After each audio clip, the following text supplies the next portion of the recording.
Amigos de la Agencia Andina, ¿cómo están? Buenas tardes, bienvenidos a Andina al Día, el programa de entrevistas, análisis y actualidad de la Agencia de Noticias Andina. Hoy vamos a tocar un tema vinculado con los Juegos Panamericanos y con el legado que debe representar este mega evento deportivo. Pero antes de ir a la entrevista propiamente dicha, los invitamos a revisar un video que tiene que ver con el tema que vamos a tocar hoy.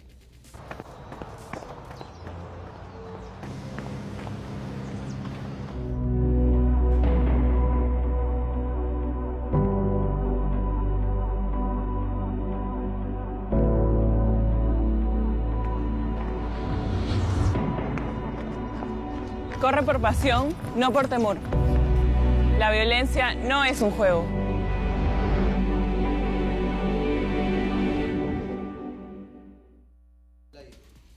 La violencia no es un juego, nos recordaba Maite Torres, atleta peruana que participa representando a los colores del Perú en estos Juegos Panamericanos Lima 2019.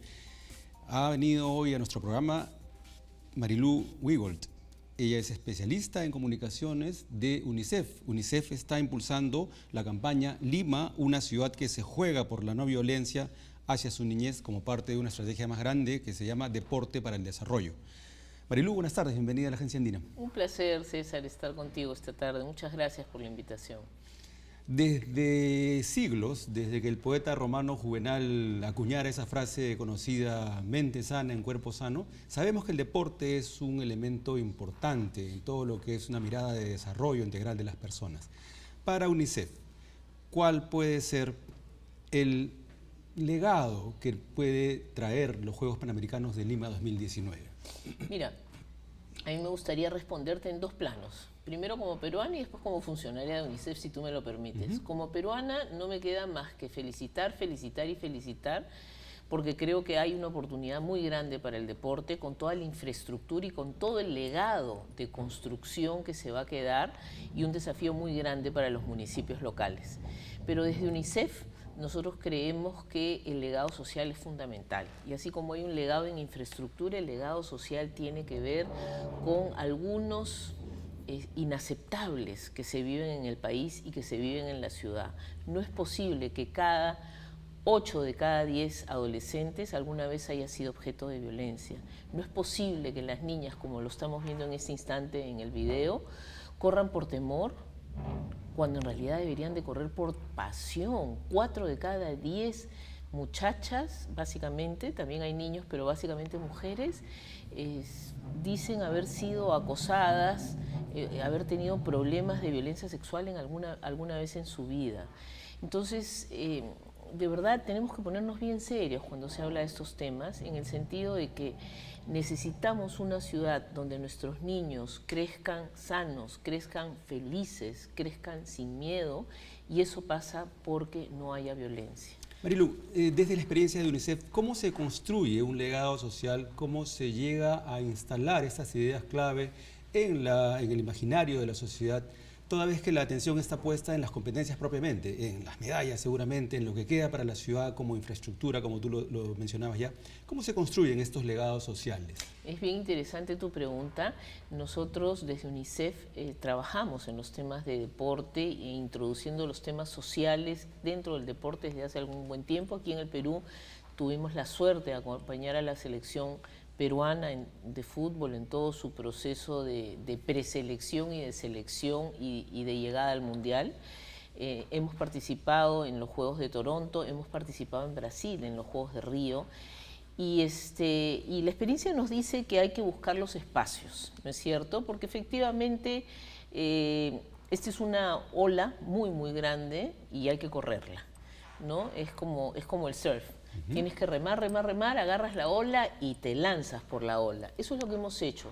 ¿Y cómo te lanzas en un contexto en el cual la gente está preocupada de si Perú participa, no participa, de si la pobre Inés Melchor ya no corre o no corre la maratón o ese tipo de cosas?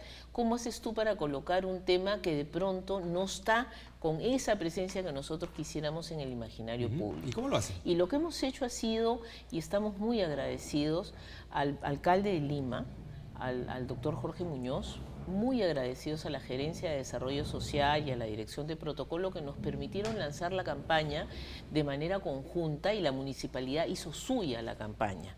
¿No es cierto? Esta campaña fue lanzada en el Salón de los Espejos en la Municipalidad de Lima con el alcalde de la ciudad, que cuando vio la camiseta gigante para que después todos los vecinos, ciudadanos y ciudadanas de Lima firmen su compromiso hacia la no violencia contra la niñez, él dijo, miren, vamos a colgar la camiseta de la Plaza de Armas. Y esta camiseta gigante de 4 por 3 metros la colgamos, estuvo colgada como si fuera un pendón, ¿no es cierto? Como si fuera una bandera del balcón municipal. Pero la otra cosa que para nosotros ha sido fundamental es recorrer un camino con la gente de la COPAL. Los amigos de Lima 2019 han sido sumamente generosos para que en medio de ese mare magnum de problemas, noticias, cosas por resolver, de organizaciones que hacer, de infraestructura que terminar, de delegaciones que recibir, se den un tiempito y valoren que el legado social sea Lima una ciudad que se juega por la no violencia hacia su niñez. Hemos visto este primer video, Marilú, con Maite Torres, la atleta peruana, sobre violencia hacia las adolescentes. ¿Qué otros materiales están preparando similares a este y con qué mensajes clave? Mira, la campaña está basada en analogías del deporte, ¿no es cierto? O sea, hemos usado el atletismo para decir que corramos por pasión, no por temor. Hemos usado el karate con una niñita karateca muy interesante para decir que los golpes sean para hacer unos buenos nudos de karate y no para golpear a los niños, ¿no es cierto? Que los gritos sean de aliento, no por pelea. Y finalmente hemos usado el fútbol como en una tercera analogía diciendo que hay que patear, pero hay que patear para golear y no patear para golpear. ¿No es cierto? Y esto del fútbol tenía una vinculación con lo que fue la campaña anterior del Mundial Barrera contra la Violencia. Claro, ¿cierto? yo creo que el colofón de toda esta campaña es que nos unamos a la barrera contra la violencia. Hashtag, permíteme decírselo a la cámara, hashtag únete a la barrera contra la violencia. Unirse a la barrera contra la violencia significa que hay un intolerable ético que nosotros no podemos permitir. Y esa es una labor de todos, tuya como periodista, mía como persona que trabaja en temas de desarrollo humano y social, del Estado en la medida en que pueda sostener políticas y tener presupuesto para sostener esas políticas, del Ejecutivo, del Legislativo, pero también de los papás y de las mamás. También de los ciudadanos de a pie, de los papás, de las mamás, de los abuelos, de las abuelas, de los tíos, de las tías, de los tutores de los niños. Porque una de las cosas que nosotros vemos como un intolerable ético es esta violencia asimétrica que hay entre los adultos y los niños. Entonces, no es posible que el barrio, no es posible que la casa, no es posible que la escuela sean lugares inseguros. En ese ámbito, Marilú, las cifras nos van a ayudar a tener claridad. ¿Cuál es el punto de partida, digamos? ¿Cuál es la incidencia de violencia hacia niños, niñas y adolescentes en la actualidad? ¿Y cuál sería, digamos, una reducción importante y significativa que quede como legado de estos Juegos Panamericanos y las campañas que se organicen alrededor de esta actividad? A mí me gustaría mencionar como 2 o 3 cifras. Fíjate, la ENARES, que es la Encuesta Nacional de Relaciones Sociales, dice que 8 de cada 10 adolescentes ha sido violentado alguna vez en su vida. Y en el caso de niños es como 78%, o sea, casi 8 de 10 niños y niñas entre 9 y 12 años han sido violentados alguna vez en su vida. Si uno mira otra estadística como la Encuesta Nacional de Demografía y Salud Familiar, vas a ver que un 25%, entre 23 y 25% de los padres consideran que el castigo físico, o de las madres consideran que el castigo físico es un mecanismo para educar. Y nosotros sabemos que existe una ley contra el castigo físico y humillante que además ya ha sido reglamentada desde el año pasado, o desde finales del anteaño pasado. Hay un estudio muy interesante de GRADE que hemos hecho de manera conjunta, Los Niños del Milenio, que es un estudio longitudinal que UNICEF le ha apoyado a GRADE y menciona un dato que a mí me parece que es sumamente interesante. el motivo de infelicidad de los niños. Declarada por ellos mismos. Declarada por ellos mismos, es un estudio longitudinal hecho a niños. ¿Y qué reportan? Y reportan que la agresión, el castigo o la agresión física es un motivo común de infelicidad entre niños y niñas de 8 años, un 21%. Y reportan también que las agresiones de sus compañeros en un 15% y de sus profesores en un 7% es el principal motivo para no ser felices, para no querer ir a la escuela. Mira cómo es interesante estas cifras, Marilú, porque nos dan pistas de que es la familia, que es el hogar, y es la escuela, lugares donde se producen este tipo de agresiones y violencia, cuando debieran ser lo contrario, ¿cierto? El espacio familiar tendría que ser un espacio seguro, el espacio escolar de la misma manera. La gráfica que tenemos, por ejemplo, en el caso de la niñita karateca, es una niñita haciendo una llave de karate con la piernita levantada y en una imagen atrás un papá y una mamá discutiendo, ¿no es cierto? Y entonces dice que los gritos sean para alentar, no para, ¿no es cierto?, violentar. No para violentar. Y efectivamente, o sea, yo me pregunto, ¿qué pasa con nuestros hijos? Tú eres papá, yo soy mamá. ¿Qué pasa con nuestros hijos cuando en el seno del hogar lo único que uno escucha son gritos? Cuando uno lo que escucha es violencia psicológica e inclusive muchas veces violencia física. Yo creo que socavas la autoestima de los chicos. Yo creo que generas mucha inseguridad. Entonces, yo creo que a nosotros los adultos nos corresponde dialogar. Ayer conversaba con alguien que me decía, pero mira, cuando yo fui chica me sacaron chicote y estoy muy bien. Es alguien que yo respeto mucho y que... Bueno, muchos de nuestra generación podríamos decir algo parecido, Marilú, en realidad, ¿cierto? Así tenemos es, experiencia de que, bueno, nos han criado así. Pero la famosa frase con la letra con sangre entra, ¿no? O a cocachos aprendí. Correcto, correcto. Claro, o sea, la vivencia nuestra ha sido un poco en ese sentido porque la cultura del momento era de ese modo.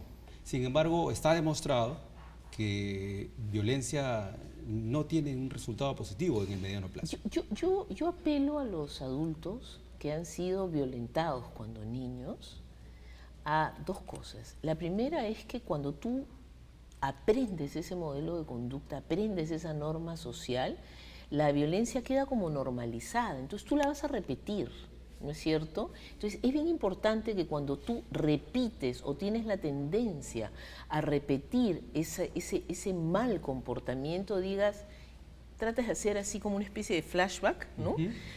¿Cómo me sentí yo cuando era niña, cuando eso me sucedió?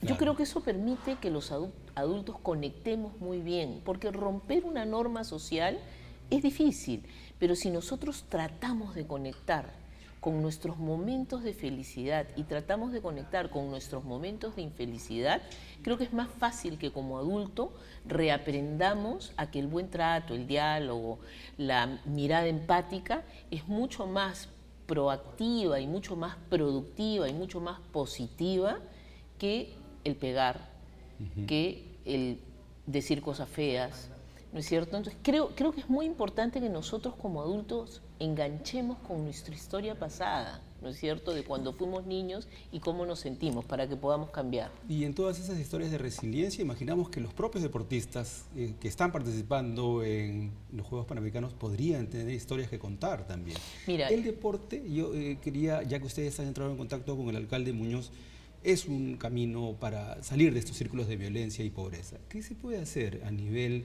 de gobiernos locales, en la coordinación entre instituciones como UNICEF, para facilitar espacios de prácticas de deporte? Mira, yo diría que hay dos cosas que son fundamentales, ¿no? La primera es que hay que ponerle más ganas al tema y esto es un trípode. Está el Estado, ¿no es cierto?, con sus instituciones como el gobierno local, la escuela, está también los papás, las mamás, y están también los propios niños y niñas y adolescentes. Esa es una primera cosa.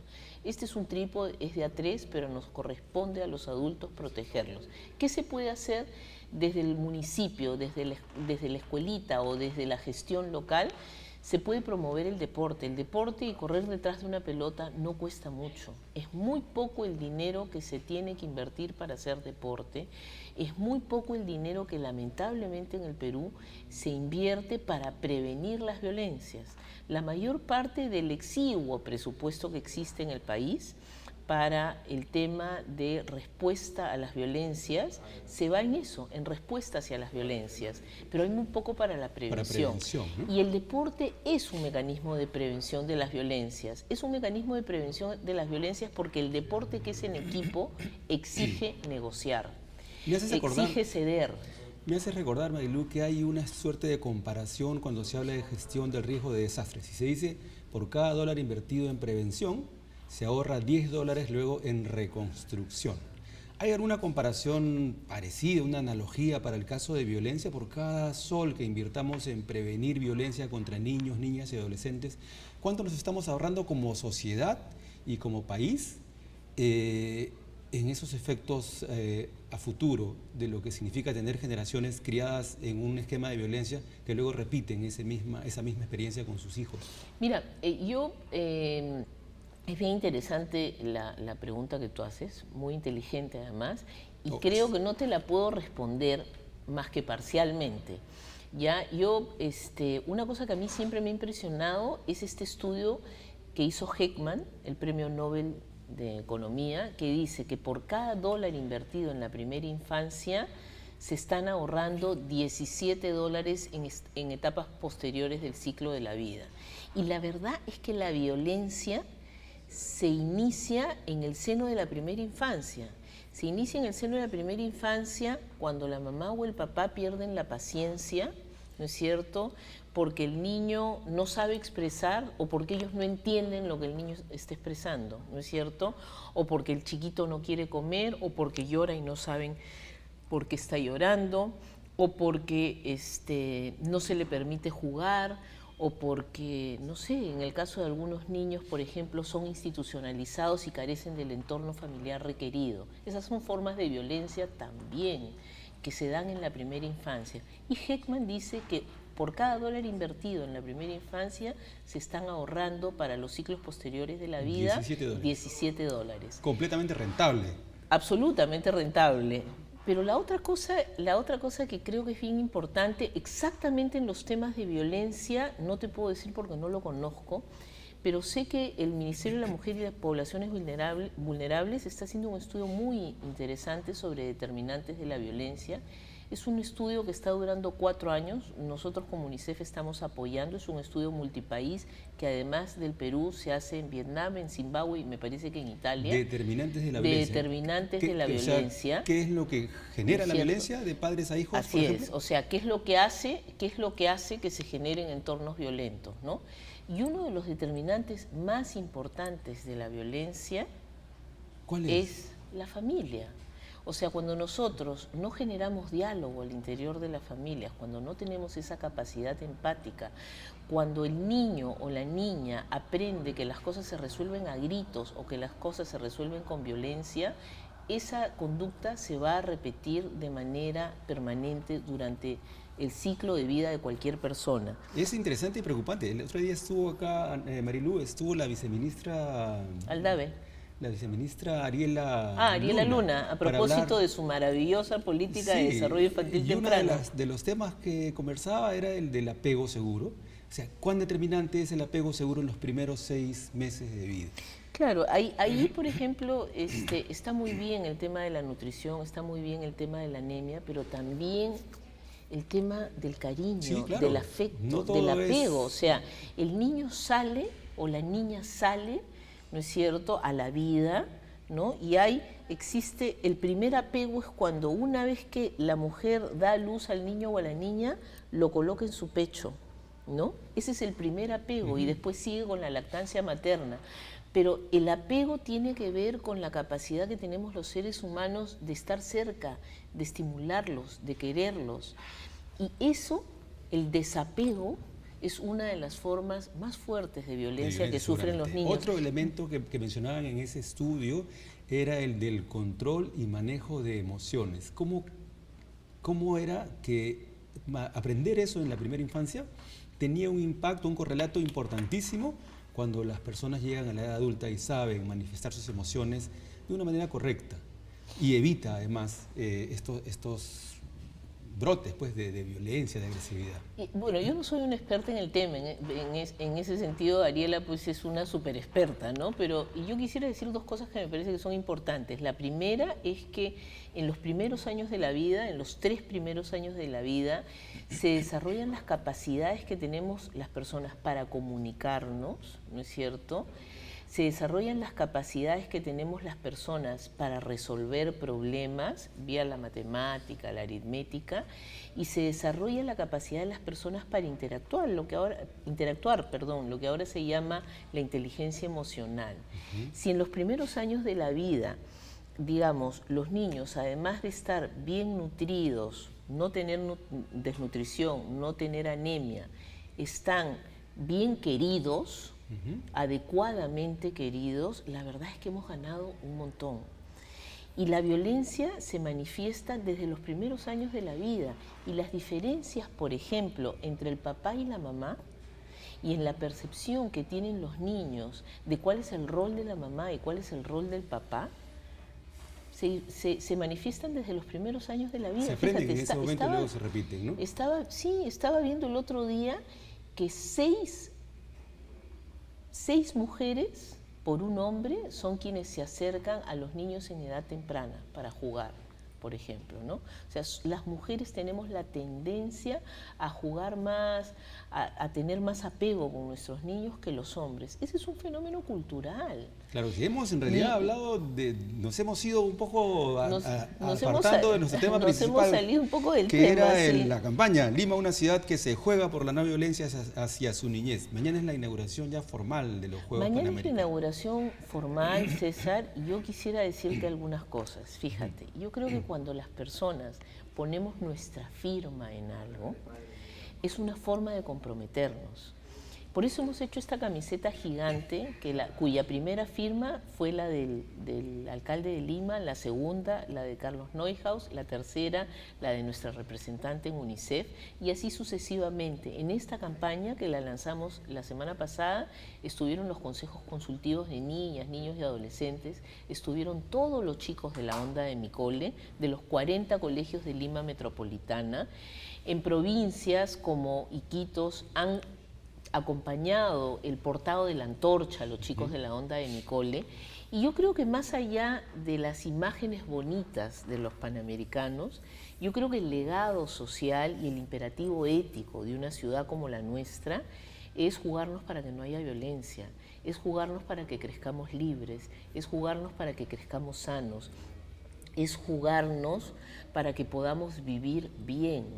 Porque el crecimiento económico es insuficiente, el tener cosas es absolutamente insuficiente si es que al interior de nuestras casas no hay diálogo, si es que al interior de las escuelas los niños no son capaces de decir lo que piensan, de aprender, de tener disciplina, de hacer las tareas, de cumplir con sus obligaciones, pero también de decir cómo se sientan y de manifestar las cosas que quieren aprender.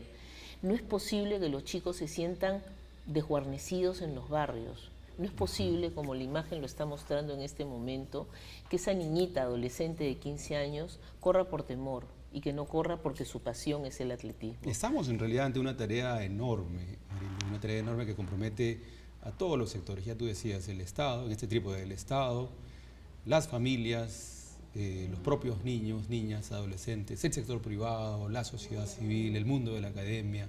En realidad, una tarea que debería trascender lo que son los Juegos Panamericanos, y esa camiseta debe quedar ahí como un recordatorio permanente de que nos hemos comprometido. Yo creo que sí, y creo que sobre todo, fíjate, ¿cuál es la aspiración máxima de cualquiera? La felicidad, dicen algunos. La felicidad, yo creo que sí, yo creo que la felicidad es una búsqueda permanente y debemos de recordar esto que nos dice Grade en el estudio, que el mayor motivo de infelicidad de los niños en la escuela es cuando se sienten agredidos. Cuando se sienten agredidos por los adultos, que es la violencia más asimétrica, ¿no es cierto? Porque es la violencia del poder frente al no poder, ¿no es cierto?, al no poder defenderse, ¿no es cierto?, y la violencia entre pares, que también es una cosa terrible, y que tenemos, cuando hay violencia entre pares, pensar qué está pasando con ese niño o niña que es agredido, pero también tenemos que pensar qué está pasando con ese niño o niña que es agresor. Tarea Así para que cada uno de los ciudadanos y ciudadanas. Jugarnos por una Lima sin violencia, yo creo que sinceramente es un imperativo ético, César. Y nos dejas con muchas preguntas y con mucha reflexión para hacer cada uno en el espacio de la intimidad personal qué es lo que estamos haciendo en nuestros roles de padres, en nuestros roles de pareja, en nuestros roles de familia. Marilu, muchas gracias por compartir. Gracias a ustedes y felicitaciones, me encanta el canal de televisión y ojalá que tengan muchas horas más de transmisión, porque es un placer conversar contigo, César. Marilu, muchas gracias.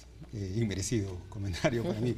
Bueno, amigos, hemos conversado con Marilu Wiebold, especialista en comunicaciones de UNICEF. Han iniciado ya la campaña a propósito de los Juegos Panamericanos y para Panamericanos Lima 2019, la campaña Lima, una ciudad que se juega por la no violencia hacia su niñez. Mensajes claves respecto a una ciudad que tiene que ser más amigable con sus ciudadanos, pero particularmente con los niños. Con esta conversación llegamos al final del programa. Los invitamos a revisar información actualizada al minuto en el portal de la Agencia Andina, www.andina.p. Gracias, buenas tardes.